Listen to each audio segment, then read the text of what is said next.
We are Warwickshire Young Carers from the North Group, and today, myself, H, Leah, Meg, Kieran, Charlotte, James, Teresa and Kurly are here to discuss how being a young carer has affected our lives.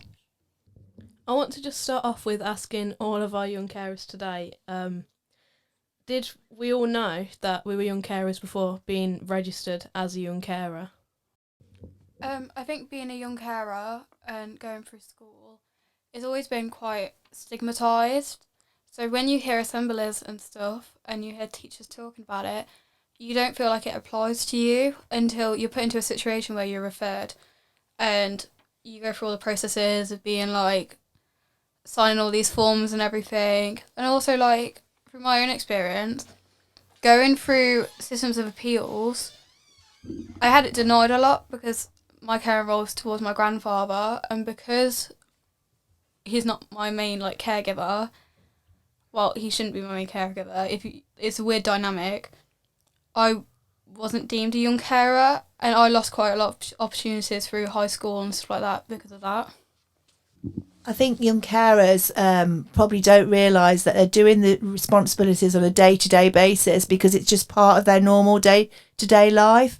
So when you talk to a lot of young people who've been referred into the service, they don't actually recognise that they're any different to some of their peers they're at school with.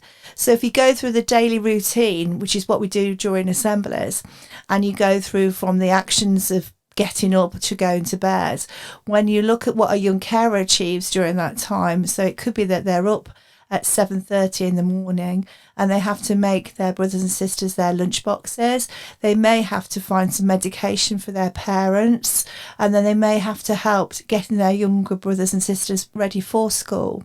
And they go to school and they might be worrying all the time they're at school about their parent who might be at home who's poorly, and they worry that the fact that they can't get in touch with them. So a lot of our young carers actually ask if they can take a mobile phone to school with them and perhaps give a phone call at lunchtime. And this helps them know that they are being looked after and they're okay. And when they go home from school, a lot of young carers find that they can't go and socialise with their friends after school.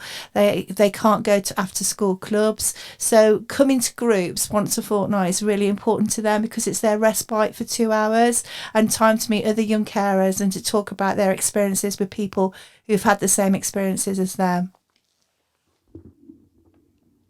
From my experience growing up as a young carer, I didn't know that I was one because I felt like I was living a normal life.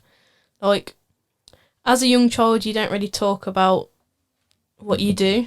Like, I never spoke about I never spoke about caring for my mum or my brother, like with my friends, so I just thought I was living a normal life, just that I couldn't go out as much to spend time with other people my age. How has school responded to being a young carer? I think many schools are good when you're younger. So like primary schools and infant schools, they adapt quite well. But as you get older and you get through the education system, there's less of a importance around it. You're just another kid going through those halls. You're not really important, you're not really an individual. And I think many people have that issue, but especially for a young carer, school can be your only escape. And to go there and not have the right support in place, or people recognising that you might be more tired or you might struggle with homework, it's disappointing really. I feel like, especially with colleges, well, considering the one that I'm at anyway, you tend to be treated a little bit more like an adult and you feel there's more of an understanding relationship between yourself and the teachers rather than a sixth form where sometimes it's treated a little bit more like school. So I feel like sometimes there's a bit more understanding and there's a bit more like reassurance between the staff and the students. From my experience with high school, before moving to college, I had a better support system around me with being a young carer because there were various staff members and other people in place that would meet up with you every so often and make sure you're doing okay. So just considering us instead of just our responsibilities.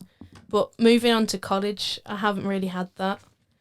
Teachers just treat you like you're just a normal everyday student, really. What could they improve?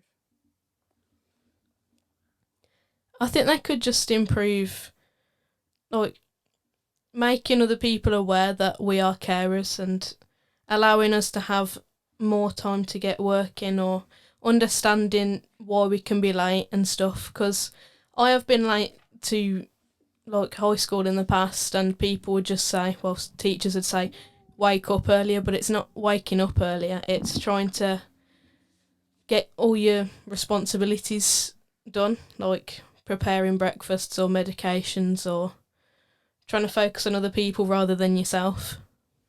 So, what are the challenges of being a young carer? I think being a young carer has quite a lot of it puts a lot of strain on an individual, like your mental health, especially throughout COVID and like the gradual induction back into school. I think a lot of us has faced a lot of anxiety in leaving our parents, our brothers, our sisters, our grandparents, whoever we're caring for, leaving them home alone, or without like being there to overlook things has been quite scary. And the whole experience, like going to school and being tired all the time and just feeling isolated, feeling different to everyone else, because sometimes it just feels like you're an outlooker looking in. You feel like you're from the outside and you're not like everyone else, and that can make you feel jealous. You can feel guilty for not hanging out with your friends. It's just a lot of emotions. How has a young carer helped you? So, as part of Warwickshire Young Carers, we know that we've probably got over probably nearly 6,000. Well, it's probably nearly about just over 5,000 young carers in Warwickshire alone. The national statistics, well, the census in 2011 recognised that there was 166,000 young carers at that time. But now the numbers are gone sort of towards 500,000. So there are a lot of young carers out there, and a lot that still haven't been recognised. So as part of what we offer some one-to-one support. We offer fortnightly groups. With funding, we try and offer activities. And then if we've got lots of funding, we try and offer residentials. And all that is given just to give young carers some respite and actually being part of what a normal childhood might look like for them. So does that answer your question, or do you want a little bit more? That's it? Okay, that's fine. Can I answer? Oh, yes, you can. You can. Before joining Warwickshire Young Carers, I haven't really had the best childhood growing up. But since joining Young Carers, I've been able to do things I wouldn't have done. For example, we went on a trip and we went flying in planes. I've never done that before, and I wouldn't have done it if it weren't for Young Carers. How has COVID affected being a young carer for anyone? I think generally not going to school, you haven't got that respite. So suddenly you're in a house with almost all your worst nightmares. Like, you're there 24/7, you haven't got this respite from school, you haven't got this respite going to group or anything, or going out with friends. You're just there all the time. And I think that's where a lot of young carers struggled with their mental health, especially the mental health, because you haven't got anyone else, no one else is in the same situation with you in that moment, and you just become isolated from everyone else, and it's difficult. It's also been difficult because you've had the home learning, the schoolwork or the homework, the extra work of actually caring as well. And it's just tiring all day. You can't escape from it. The only escape you've got is your room. But then somebody else might need you for something else, and basically it's a loop every day. I found COVID times very difficult in terms of being in a building with the two people I care for and not being able to escape, as well as having home learning, which was 9 till 4:30. So it was hard to try and keep on track of learning and my care and responsibilities, as well as like normal weekly stuff like going out shopping, because obviously it was very difficult to get hold of things because of people panic buying, which caused me to panic quite a lot because we couldn't get a lot of food in as a big family, and it's really difficult to try and deal with all those things on your own at such a young age. Do you think, as a service, as Warwickshire Young Carers, did we adapt quick enough for you with the Zoom sessions online? And I know there was a stigma as well because a lot of young people just didn't want to come onto the online service because of the stigma of being seen on a video and things like that. Do you think we adapted enough for you to support you further? Being on an online call with young carers, because that's what we had to do during COVID, it's been good because you are still able to have that couple of hours. Granted, yes, you're not at the building, but you've still got a couple of hours where you can kind of just relax from everything. I mean, it is a little harder considering sometimes you don't have the abilities to do certain things that you would have done if COVID wasn't a thing. But it has been relatively good for most people. I know some people have maybe not joined the call purely because you've had online learning all day and it's partly taken a break from a computer screen. But it has been pretty decent having a Zoom call once every 2 weeks or once every week just to take your mind off things. I found the online Zoom calls quite difficult to attend to because of all the background noise with my care responsibilities. I felt kind of embarrassed about it because I feel like being at home, I had to pay attention to what was going on in the background, like who I'm caring for, and it just feels a bit embarrassing because ever since being a young carer, I haven't exactly had like a perfect looking house and stuff, so having my camera on and just talking to people as well as the background noise, I just felt ashamed. I feel like it would have been easier to go in a building and talk to people face to face because during COVID it increased my anxiety levels a bit because I wasn't socialising as much, and I'm still recovering from that now. So how did you get them stress levels down to a considerable level? I don't think they did go down, to be honest. I think being in the moment and experiencing like the stress levels of like an emergency, emergencies happen in that minute, you just have to react the best way you can. So you can't manage your stress. I think it's really hard to manage your stress levels, and if you can, that's amazing. But a lot of people struggle to, and then afterwards you're just left like regretting and feeling bad about how you reacted. And it's just important to remember that like you have to do what you have to do to adapt. You just have to do what you have to do. You can't let other people's like opinions and everything get in your way. Just go with it and just, I can't describe it, but you know. Do you know what I mean? Kind of. I don't think the stress levels and anxiety levels have like decreased at all, but since coming out of lockdown, being able to socialise again and talk to other people and get hold of counselling and mentors and things like that at college, it's helped, but it hasn't completely got rid of it, and I don't think it ever will be completely gone.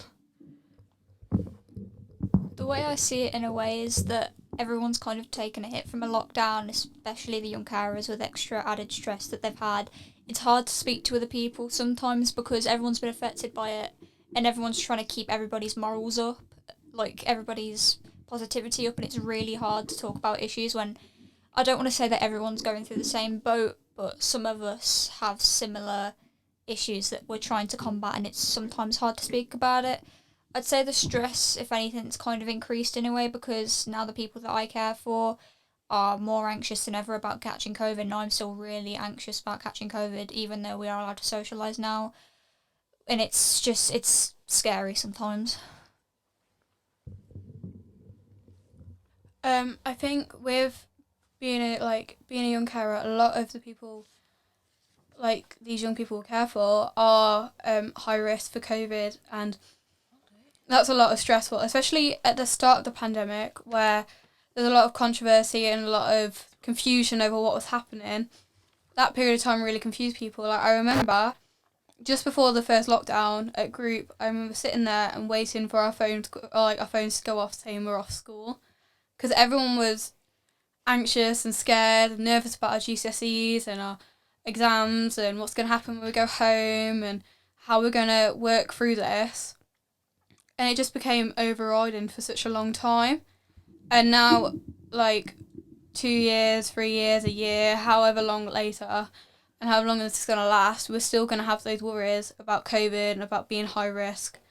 And I think it's important not to, like, ignore them and to take them into consideration, because they are serious. And I think even adult carers can relate to it in a way, having to worry not only about yourself, but everyone else around you.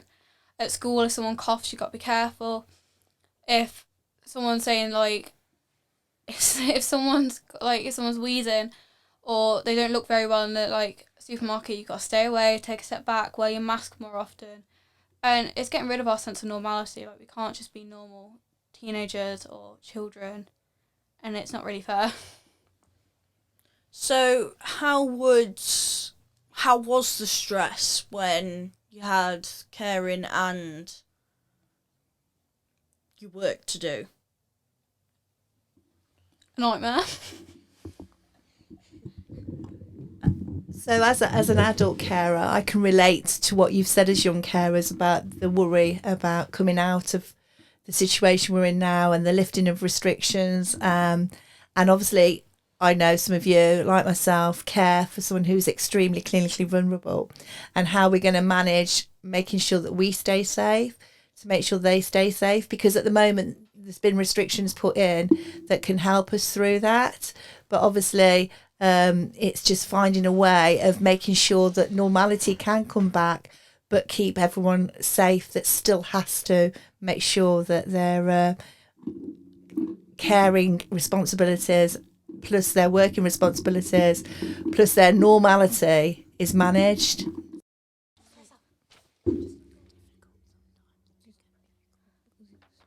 How does being a young carer make you feel? It's just hard sometimes. It's the way who you're caring for is, and it's just hard to meet their needs and just for you to get time out. I think sometimes for a young carer, every day is different. So it might be that if you've got a younger brother or sister, sibling, who might have their own special educational needs, and say you've planned to go out for the day, perhaps just to the zoo or to the park, and say that younger sibling then has a little bit of a meltdown, and there's no way that little sibling's going to move out the house. That sort of disrupts the whole day for the whole family. So the expectations from that young carer of going out and having some special family time sometimes are stopped, because obviously the cared for needs the responsibility of the parents to look after them. And it might be that the young carer will just think, oh, that's normal, it's fine. He's my younger brother or younger sister. I don't mind that happening. But it's just an acceptance, and you just get on with life. Being a young carer comes with challenges, and it's sometimes you have to expect the unexpected. Like, you never really know what you're going to be hit with until you've actually been hit with it. It's kind of a situation where you basically have to kind of get on and do with it, and sometimes your plans can get disrupted by it, or things you're planning to do, it doesn't really go. How's your social life with being a young carer? My social life is basically on my phone, because I can't go out because I have to look after my parent. So at all online, so I rely on my phone or tablet or whatever, like something like that. But it's very restricted at times. Again, I think as an organisation, if we can try and get as many young people to come to group or even just talk to us at one-to-ones, it sometimes is that time when you can release that pressure that's building up. And I've got a very old saying, and I always say this to my young carers: a problem shared is a problem halved, and that's how I would like to think that the support they get might be half the problem they had from the beginning. I think having a social life as a young carer is really difficult. Trying to balance care responsibilities and schoolwork that you might not be able to do while you're at home anyway, and then trying to friends and being a teenager, going through all these conflicts and arguments and everything while being a young carer is just added stress that maybe isn't essential. And that means that maybe young carers might isolate themselves or struggle talking to more people or just become anxious at interaction because they're not used to it and they don't know how to navigate it. For me, my social life usually I usually go on calls with a few of my mates in the evening after my day is basically finished, or say I've had a lot on that day. And I find it easier to fall asleep sometimes when I'm on call with my mates, when I can just sit back and relax and not have to, I'd say not worry, but have less worry about caring for my dad or whatever. So, do you feel like young carers is talked about enough in communities or not? I honestly don't think so. I don't think it's necessarily a recognised group. It's not as, I don't know, it's just not well known, especially not in high schools and stuff like that, in the wider community. I think when you're younger there's quite an emphasis on it. When you used to go through primary school, there used to be posters everywhere and assemblies, whereas you just see less and less. We've got Young Carers Action Day coming up on March the 16th, and the emphasis is in action on isolation for young carers. And I think what we've been through the last couple of years has actually sort of emphasised more, not only for young people in general, but for some of the things that young carers have gone through during the COVID restrictions and everything, and what we're coming out through hopefully now. So I think awareness, already said, in primary schools, I think schools do work really hard to work with the organisations in the area to try and promote young carers awareness. But sometimes, as you say, when you get to high school and sometimes colleges and further education, the awareness isn't as strong.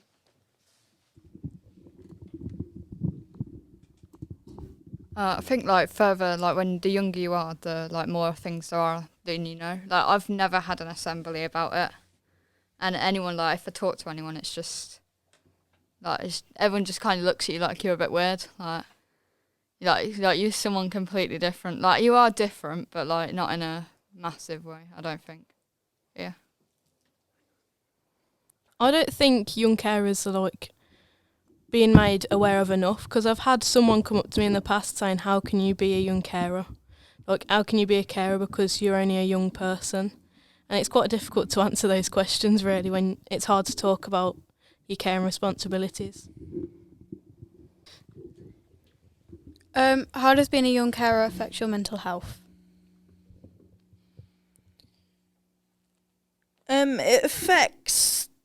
Sometimes it affects the mental health quite badly, but as Teresa said, going to the groups helps relieve the stress of what you need to worry about and where, and when, and how. But if it was, for me, I worry about when I'm at school, because at my school we're not allowed to go on our phones in the day, so I can't check up. So I'm anxious about that. So I can't check in, or because, person who helps me care for my mum. She's not well and bits have to be done. We've got puppies and all that stress of the whole day, basically. I think for me, part of my mental health is pretty affected due to the fact that there's always that constant worry of that something might be wrong, or for me, I have a very bad fear that I'm underachieving as a carer, as a friend, as everything, because I feel like sometimes I could be doing a lot more, because I feel like sometimes I'm not doing enough in general, and whereas I'm trying to balance the whole caring situation along with school life and social life, and sometimes I don't get that sense of break, so I kind of have a burnout, and it's sometimes quite hard to deal with.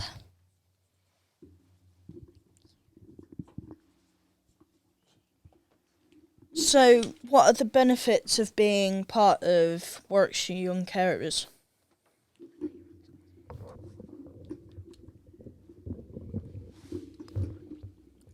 I think being a young carer is being like a group that's so generous and helpful. We really have had so many opportunities that we wouldn't have otherwise, like going out flying and going on residential trips and going to Harry Potter World. It's really amazing, and it always gives something to look forward to. So when you're down and you're not having a good day, at least I know that I always think about what I'm going to be doing at group next, or what's coming up for me with Young Carers, where I can have fun with my friends, and it's just really good.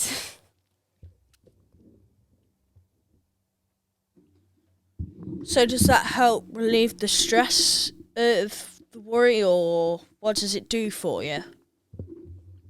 I think with my mental health, my main thing is looking forward and looking at stuff, and having something there that I know I'm going to enjoy and I know I'm going to have fun really helps me, and it can help me a lot of the time out of a really dark space, and I can imagine it helps a lot of other people, because just something simple as knowing that I'm gonna go and I'm gonna have nice food that I haven't had to cook myself, and I can just enjoy that brief, like those 2 hours, 3 hours, however long.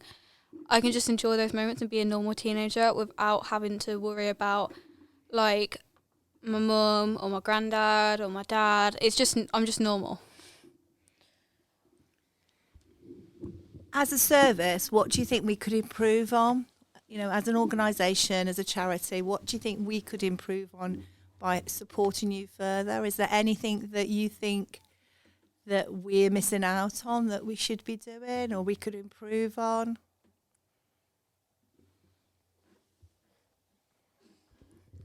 Honestly, I don't really think there's much, to be honest, because I think the way we're supported, it covers a lot of people and a lot of different situations someone might be in, and everything's unique.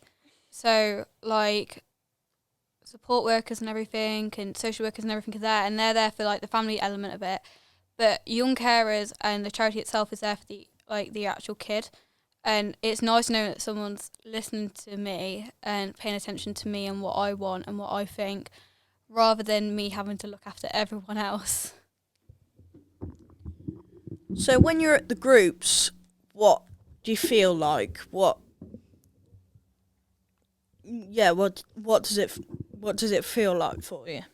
There's always kind of a more pleasant atmosphere, being able to kind of express who you are as a person, where sometimes you find the inability to do that at home when you're caring for someone. You kind of have to put on your kind of caring, more mature adult role when you can actually be who you want to be as a kid there. Now we're moving on to the words of wisdom from our Warwickshire Young Carers, starting with me. Don't be so hard on yourself.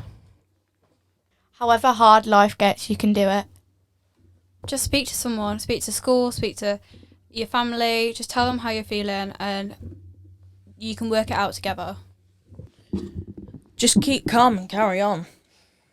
Express your worries with a person you trust. I've always got my ears open and ready to listen.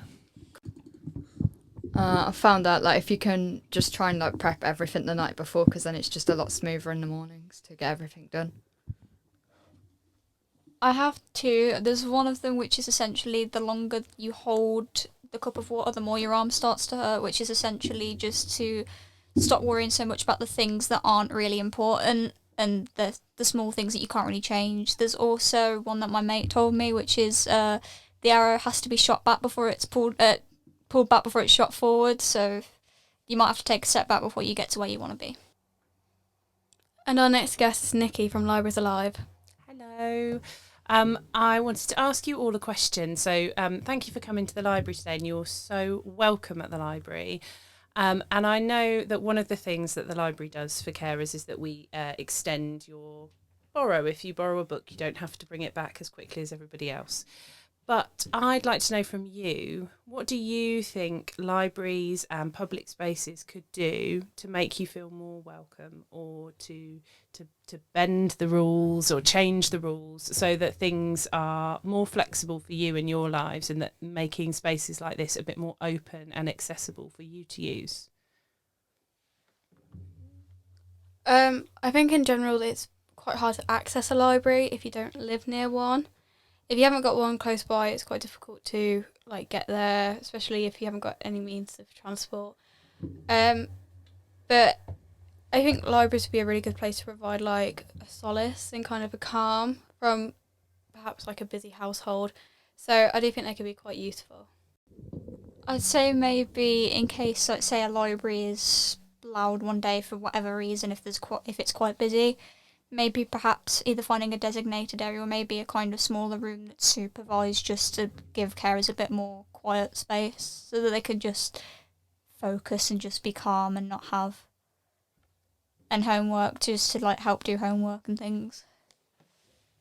Is there any facilities you wish the library had that you'd make use of if they were here? A facility like a computer room. I do think access to technology would be really good, because sometimes it might be hard at home to access that type of things, or at school. I think school could be quite stressful anyway to access those types of stuff. So maybe a library, it could just be an ideal place just to do homework, get your head down and focus for however long you need to be there and just get everything done. Welcome to the poetry section!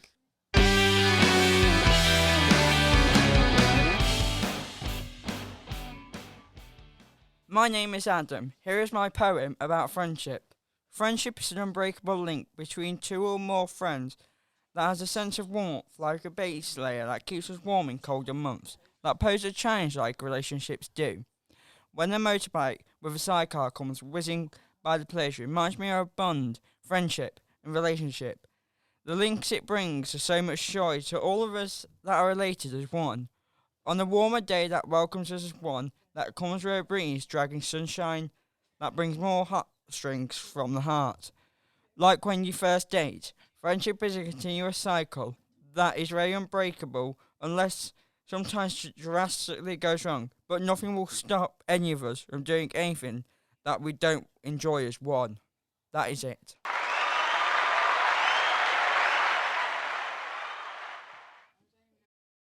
Hello, my name's Tia, and this is my explanation on what I think friendship is. Friendship is a waterproof coat that keeps the good emotions in and protects you from the bad ones. Friendship is also a tandem that takes two people to keep it going. It is also a stormy night where the lightning provides excitement for the thrilling activities to come. Thank you.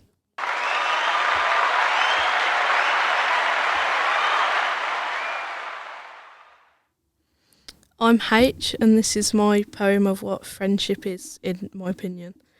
Friendship is a warm, fluffy snuddy being comfy in your own skin. Friendship is a speedy red go-kart whizzing around the track, not letting anyone in its way, straight for the win. Friendship is like a peachy orange sunset on a hot summer evening. Friendship is an unbreakable bond, full of laughter, happiness, and with a strong meaning.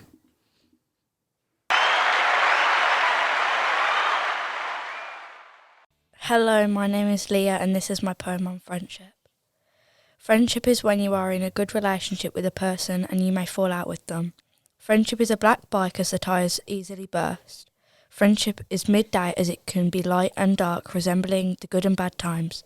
Friendship is rain and thunder, friendship can stop.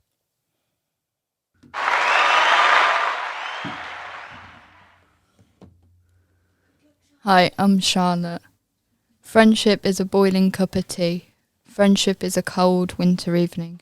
Friendship is a dark stormy night that never ends. Friendship is a day full of sunshine, but also a storm to wash it all away. This is what friendship means to me.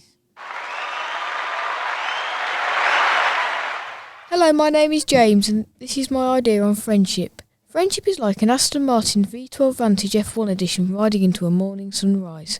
Friendship is like snuggling into a warm pair of pyjamas on a cold winter's night and a cool breeze on a hot summer's afternoon.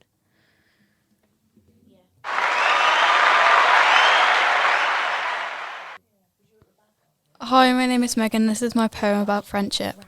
Friendship is a pair of secure, trusty jeans, the pair you always know are in your wardrobe. The type that make you feel confident, that make you feel happy.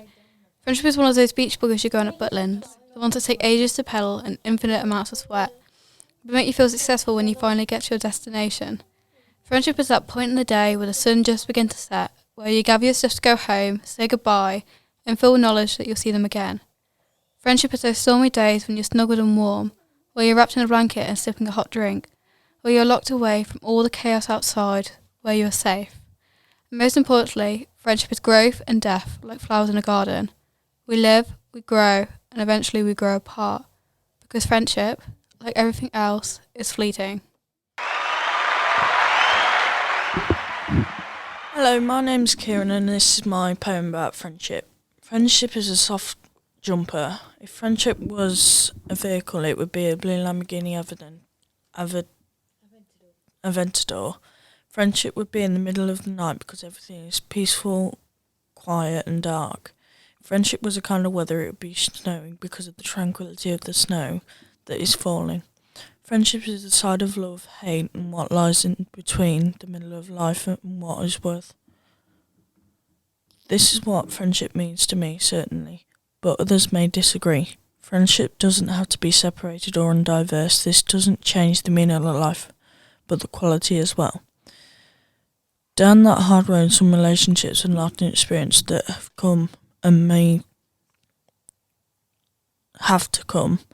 Friendship may not be easy, it may be a rough for some, but the community and the diversity makes us stronger and we rise up against the hate by the support around us. Friendship is like a garden. We grow, some of us wilter and fall, but some of us may rise from the flowers that fall and allow new opportunities for other new friendships, and that the purpose of friendship is to thrive and grow, and that they reflect our personality and what we stand for when we're in times of struggle, and that we all have to contribute to our society as we do, just like our family. We carry on in our pride. People have different traits, strengths and weaknesses. We respect them, and if we take the day as it comes to us, and that we're all together in this precious world, and that everyone is different from the genes and chromosomes to each individual human being. When life turns you down, like a boyfriend or a girlfriend breakup, we support each other in everything we do. This is what friendship means to me. This is what I think the bigger picture is. That is unity. We all need more We also need more forgiveness when we think of friendships break up, because they don't. At the end of the day, we come back together and we unite. I think the world needs more peace and tranquility, not violence. This is what the world needs, more unity. This is missing in our society and we need more of this. When we have an argument, we break down, but we come back strong. Hello, my name's Teresa, and this is my poem on friendship. Friendship is a type of clothing, a snuggly, fluffy scarf. Friendship is a vehicle like a big red decker bus that gets all the people who are dear to you on it. Friendship is a time of day as the sun's rising and new adventures begin. Friendship was a type of weather. It would be a sunny day, huge round ball in the sky with a beaming face. Friendship is the rays you magnetise that hopefully your friends will reflect back. Thank you for listening.